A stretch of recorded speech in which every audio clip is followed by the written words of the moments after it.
안녕하세요. 오늘의 책은 에픽테토스의 삶의 기술입니다. 에픽테토스는 서기 50년경 로마의 한 지방에서 노예의 아들로 태어났지만 스토어 학파의 철학자가 되어 자연의 섭리를 알고 그것에 따르는 실천의 철학을 사람들에게 가르쳤습니다. 그러면서 그는 철저한 자기 절제와 엄격함으로 자유와 행복에 이르는 방법을 가르치는 데 전념했습니다. 신이 주신 의지야말로 인간이 가진 최고의 자산이라고 생각한 그는 남의 것을 탐내지 말고 운명에 저항하지도 말고 신성과 자연에 의지해야 한다고 강조했습니다. 성인이나 현자들처럼 존재에 대한 깨달음을 얻은 통찰력으로 삶의 지혜를 깨달은 그는 이 혼탁한 시대를 살아가는 우리에게 아주 귀한 메시지를 전해줍니다. 자기 자신의 주인이 되지 못하는 사람은 진정으로 자유로울 수 없다. 이렇게 말입니다.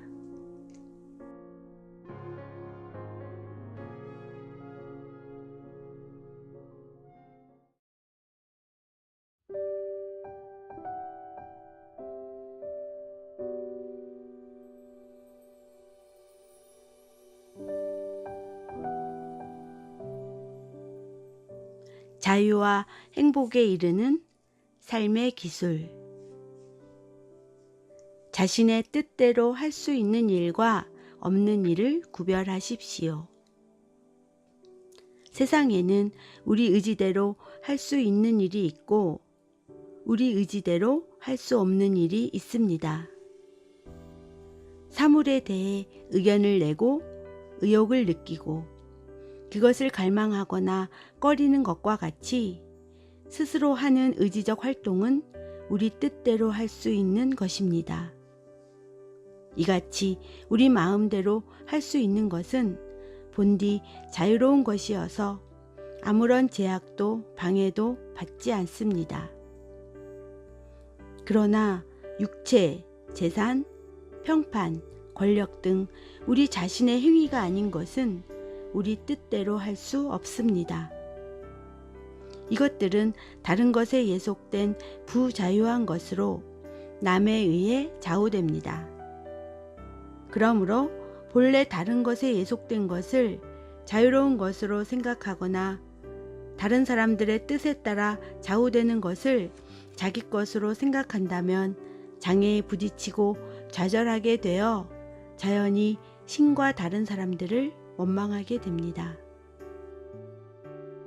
오로지 그대의 힘으로 할 수 있는 것만을 자기 것으로 생각하고 다른 사람들에 의해 좌우되는 것은 남의 것으로 돌리십시오. 그러면 그대에게 강요하는 사람도 그대를 제지하는 것도 없을 것입니다.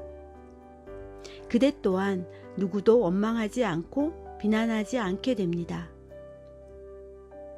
그대의 의지에 거슬러서 무엇인가를 억지로 해야 하는 일도 생겨나지 않겠지요. 누구도 그대에게 해를 입힐 수 없으므로 아무런 고통도 없을 것이고 그러므로 적도 생기지 않게 됩니다. 이 길이야말로 행복과 자유를 얻을 수 있는 유일한 방법입니다. 그러나 작은 노력만으로는 이 같은 삶을 얻을 수 없습니다. 어떤 것은 완전히 포기해야 하며 당분간 미루어야 할 것도 있습니다. 그러므로 사물의 겉모습에 좌우되지 마십시오. 마음이 흔들릴 때마다 아무리 그럴듯한 모습으로 보일지라도 이것은 단지 거죽에 불과할 뿐이라고 생각하는 버릇을 길러야 합니다. 그 다음에 해야 할 일은 자신이 가진 이성의 잣대로 꼼꼼히 따져보는 것입니다. 우선 그것이 내 뜻대로 할 수 있는지 아니면 할 수 없는지를 살피고 만일 자신의 뜻대로 할 수 없는 것이라면 언제라도 버릴 준비가 되어 있어야 합니다. 죽음 그 자체가 아니라 죽음에 대한 관념 때문에 고통이 옵니다.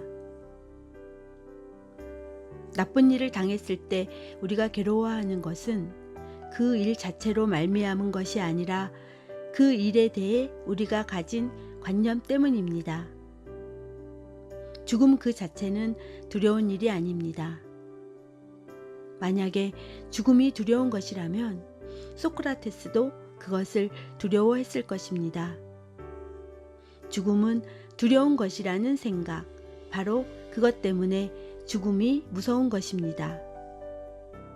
그러므로 방해를 받거나 고통스럽거나 슬픔을 당할 때에도 절대 남을 탓하지 말고 자신, 즉 자신의 관념을 탓해야 합니다. 일이 뜻대로 되지 않는다고 남을 탓하는 사람들은 깨우치지 못한 자들입니다. 이제 막 깨우치기 시작한 사람들은 자신을 탓합니다. 그러나 완전히 깨우친 사람은 남도 자신도 탓하지 않습니다. 지혜로운 사람은 언제나 마음의 평정을 잃지 않습니다. 삶의 목적은 행복이며 행복은 마음의 평정에서 옵니다. 이 같은 삶의 지혜를 추구하는 사람이라면 다음과 같은 사고방식은 버려야 합니다. 이를 게을리하면 생계가 끊어질 수도 있겠지? 마구 다그치지 않으면 노예들이 말을 잘 듣지 않을 거야. 근심과 두려움 등 끊임없이 염려하고 혼란스러운 마음으로 사느니 차라리 굶어 죽는 것이 훨씬 낫습니다. 노예들을 다그친다고 해서 그들이 말을 잘 듣는다는 보장도 없거니와 그럴수록 그대만 더 성이 나고 불행해질 뿐입니다. 그대가 불행해지는 것보다는 차라리 말 안 듣는 노예를 두는 편이 낫겠죠. 그러니 아주 사소한 일부터 연습을 시작하십시오. 어린 노예가 잘못해서 기름을 엎지를 수도 있고 포도주 병에 손을 댈 수도 있습니다.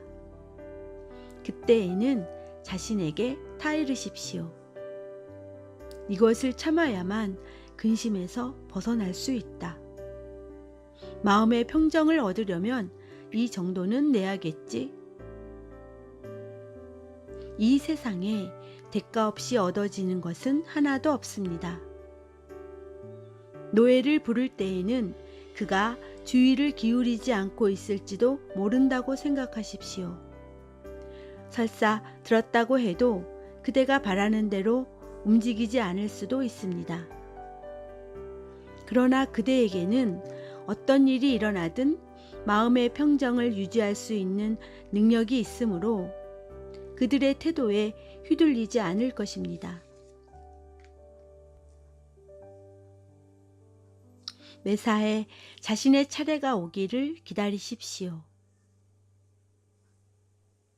우리의 삶이 연회에 참석한 것과 같다고 생각하십시오. 그대 앞에 막 음식이 놓였다고 합시다.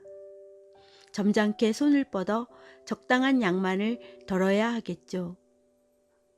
그러나 음식이 그대 앞에 놓이지 않은 채 그대로 지나가더라도 그것을 잡으려고 안달하지 말고 아직 그대에게 차례가 오지 않았다고 생각하십시오.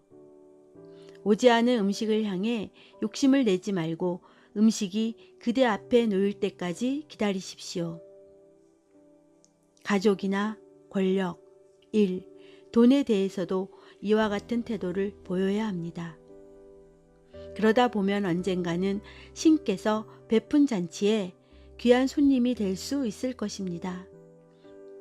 그대 앞에 놓인 것을 취하지 않고 더 나아가 그것을 무시할 수 있다면 신과 함께 잔치를 즐길 수 있을 뿐만 아니라 신들의 권위를 나누어 가질 수도 있습니다. 삶의 지혜를 추구하고자 한다면 명성 따위의 외적인 것에 대해서도 무감하고 무심한 사람으로 보이도록 처신하십시오.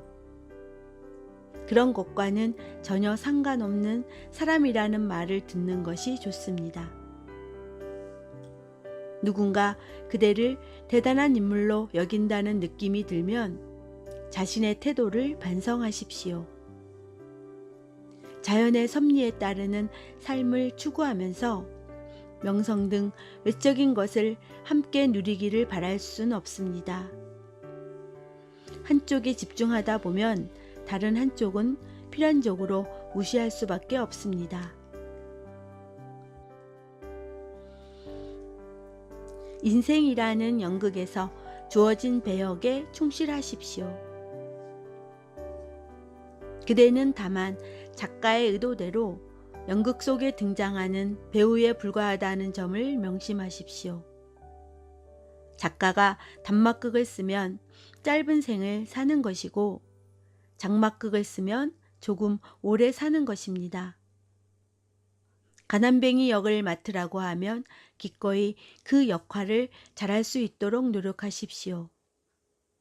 절름발이, 지도자 혹은 평범한 시민의 역할을 줄 수도 있겠죠. 그대가 할 일은 주어진 배역을 온 힘을 다해 연기하는 것입니다. 배역을 선택하는 것은 우리가 할 수 있는 일이 아닙니다. 사람들과의 관계와 대화에서 일반적으로 지켜야 할 태도. 혼자 있든 여럿이 있든 언제나 변치 않고 지켜야 할 태도와 원칙이 있습니다. 가장 보편적인 원칙은 침묵입니다. 침묵할 수 없다면 꼭 필요한 말 몇 마디만을 하십시오. 드물게는 더 많은 말을 해야 할 경우도 있을 것입니다. 그러나 그런 때에도 검투사, 경마, 운동선수, 음식이나 옷치레 등 일상적인 주제는 삼가하십시오. 특히 다른 사람들을 화제에 올려 비난하거나 칭찬하거나 비교하는 것은 피해야 합니다. 가능하다면 아는 사람들과 적절한 방향으로 대화를 끌어내가고 우연히 모르는 사람들 사이에 있게 되었을 때에는 침묵을 지키는 것이 좋습니다. 너무 많이 웃는 것은 좋지 않습니다. 지나치게 자주 그리고 큰 소리로 웃는 것도 피해야 합니다. 맹세의 말은 가능한 한 피해야 하며 어쩔 수 없을 경우라도 끝까지 회피하는 것이 좋습니다. 모르는 사람이 베푸는 모임에는 나가지 마십시오. 꼭 참석해야 할 경우에는 교양 없는 사람같이 보이지 않도록 주의하십시오. 아무리 깨끗한 사람이라도 불결한 사람과 자주 어울리다 보면 때가 묻는 법입니다. 만약 그대에 대해 나쁘게 말하는 사람이 있다는 말을 듣더라도 변명하지 마십시오. 그때는 그저 그 사람이 그 이야기만 한 것을 보니 나머지 내 단점은 모르는 모양이네요 하고 넘기는 것이 좋습니다. 사람들, 특히 자신보다 우월한 사람을 만날 때 소크라테스나 제논이라면 어떤 태도를 보였을까를 잠시 생각해 보십시오. 그러면 어렵지 않게 그 상황을 넘길 수 있을 것입니다. 높은 지위에 있는 사람을 만나러 갈 때에는 그가 대문을 열어주지 않을 수도 있으며 내 일에 관심조차 없을지도 모른다고 생각하십시오. 그런데도 그를 꼭 만나야 한다면 어떤 모욕도 견딜 각오를 하고 그 같은 고통을 겪게 된 것에 대해 불평하지 마십시오. 자신의 뜻대로 되지 않는 일로 인해 상처를 받는 것은 어리석은 사람들이나 하는 짓입니다. 여럿이 함께 있을 때 자신의 행적이나 어려움에 대해 떠들지 마십시오.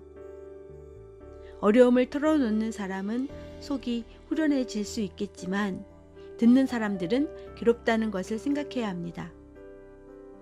좌중을 웃기려고 애쓰지 마십시오. 천박하게 보이기 쉬울 뿐더러 남들에게 우습게 보이기 십상입니다. 오락이나 잡기에 빠지지 않도록 주의해야 합니다. 잡기에 끌리는 듯한 느낌이 들면 잠시 뒤로 물러나십시오. 그리고 그것을 즐길 때와 즐기고 난 후의 느낌을 생각해 보십시오. 놀 때는 즐겁기 한량없지만 끝나면 후회와 자책만이 남을 것입니다. 몸이나 재산보다 마음에 더 투자를 하십시오. 자신의 몸에 지나치게 많은 시간을 투자하는 것은 변변치 못함을 스스로 드러내는 것입니다. 이런 사람들은 운동, 음식, 술과 성생활에 많은 시간을 들입니다. 그러나 이런 일들은 부수적일 뿐입니다. 모든 관심을 마음에 두십시오. 재산은 몸에 필요한 것만 갖추면 됩니다. 신발이 발에 맞으면 되는 것과 같은 이치이죠.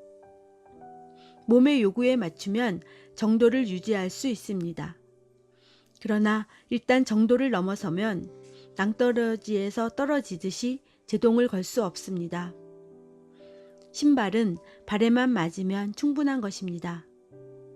그러나 금박 박힌 신발을 한번 신어본 사람은 점점 화려한 것을 찾게 되어 나중에는 수놓은 신발까지 구하려 하지요. 한번 정도를 넘어서면 걷잡을 수 없이 많은 것을 요구하게 되는 법입니다. 누구나 자신의 판단대로 행동합니다. 때로 사람들로부터 무례한 대접을 받거나 비난을 받는 경우가 있을 것입니다. 그럴 때는 그들 또한 자신의 행동이 옳다고 생각하기 때문에 그렇게 한다는 것을 잊지 말아야 합니다. 사람들은 자신이 옳다고 생각하는 대로 행동합니다. 그대가 바라는 대로 남들이 행동해 주기를 기대하는 것은 환상일 뿐입니다. 만약 사람들이 잘못 판단한 것이라면 상처를 입는 쪽은 그들입니다. 왜냐하면 기만을 당한 것은 그들이니까요. 어떤 사람이 참인 명제를 놓고 거짓이라 한다고 합시다. 이때 피해를 보는 것은 명제가 아니라 그것에 대해 속은 사람입니다. 이런 관점에서 생각하면 그대를 욕하는 사람에 대해서도 너그러워질 수 있을 것입니다. 그 사람에게는 내가 그렇게 보였나 보군 하고 넘어가면 그뿐이니까요. 모든 사물에는 양면이 있습니다. 한쪽으로 보면 해결되지 않는 것이 다른 쪽을 보면 쉽게 해결됩니다.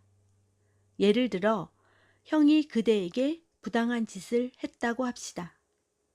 형의 부당한 행동에만 집착하면 문제를 해결할 수 없습니다. 이때는 다른 면에서 생각해야 합니다. 즉, 그가 나와 피를 나누고 함께 자란 형이라는 점을 생각하면 일은 풀리게 되어 있습니다. 지혜는 행동으로 나타납니다. 어떤 경우에도 스스로 철학자라고 말하지 마십시오. 지혜롭지 못한 사람들과 철학에 대해 말하는 것을 삼가야 합니다. 오직 참된 지혜에서 나오는 태도를 보이면 됩니다. 예를 들어 잔치에 참석했다면 음식을 어떻게 먹는 것이 옳은가를 설명할 것이 아니라 올바른 방법에 따라 음식을 들면 됩니다. 소크라테스도 그러했습니다. 사람들이 그에게 와서 철학자를 소개해 달라고 부탁하면 그는 찾아온 사람들이 원하는 대로 철학자에게 그들을 데려다 주었습니다. 사람들이 자신을 알아주지 않아도 그는 개의치 않았던 것입니다. 따라서 어리석은 사람들과 함께 있을 때 철학에 대한 이야기가 나오면 침묵을 지키는 것이 좋습니다. 그렇지 않으면 아직 완전히 알지도 못하는 것을 떠들게 되는 수도 있으니까요. 철학에 대해 하나도 모르는 사람이라는 소리를 듣더라도 담담히 받아들이십시오. 바로 그런 태도가 철학을 실천하는 첫 단계입니다. 양은 자기가 얼마나 많이 먹었는지 보여주려고 양치기 앞에 먹은 풀을 토해내지 않습니다. 뱃속에서 풀을 잘 소화시켜 털과 젖을 밖으로 내보낼 뿐입니다. 이와 마찬가지로 지혜로운 사람은 어리석은 자들에게 철학의 규범에 대해 말하지 않습니다. 그것을 자기 것으로 소화한 다음에 행동을 통해 보여줄 뿐입니다. 중요한 것은 아는 것이 아니라 실행하는 것입니다. 철학에서 가장 중요하고 필요한 것은 원칙을 실행하는 것입니다. 지혜를 추구하는 사람들은 남을 탓하지도 비난하지도 않습니다. 자기가 훌륭하다거나 아는 것이 많다고 떠들지도 않습니다. 방해를 받더라도 남이 아닌 자기 자신을 탓합니다. 칭찬하는 말에 우쭐대지 않고 비난하는 말에도 방어하지 않습니다. 지혜로운 사람은 만사에 안전을 기합니다. 모든 욕망을 절제하고 자신의 의지대로 할 수 있는 일에만 관심을 기울이고 자연에 어긋나는 모든 것을 피합니다. 또한 모든 일에 절제합니다. 남들이 자신을 어리석거나 무식하게 여겨도 상관하지 않습니다. 어떤 일이 일어날 때마다 자신을 돌아보십시오.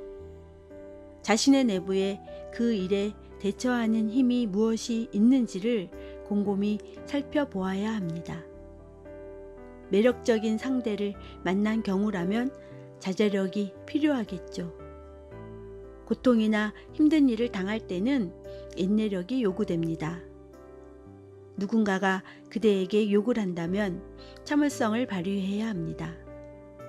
이런 식으로 습관을 들이면 어떤 일이 일어나든 그것의 겉모습에 좌우되지 않게 됩니다.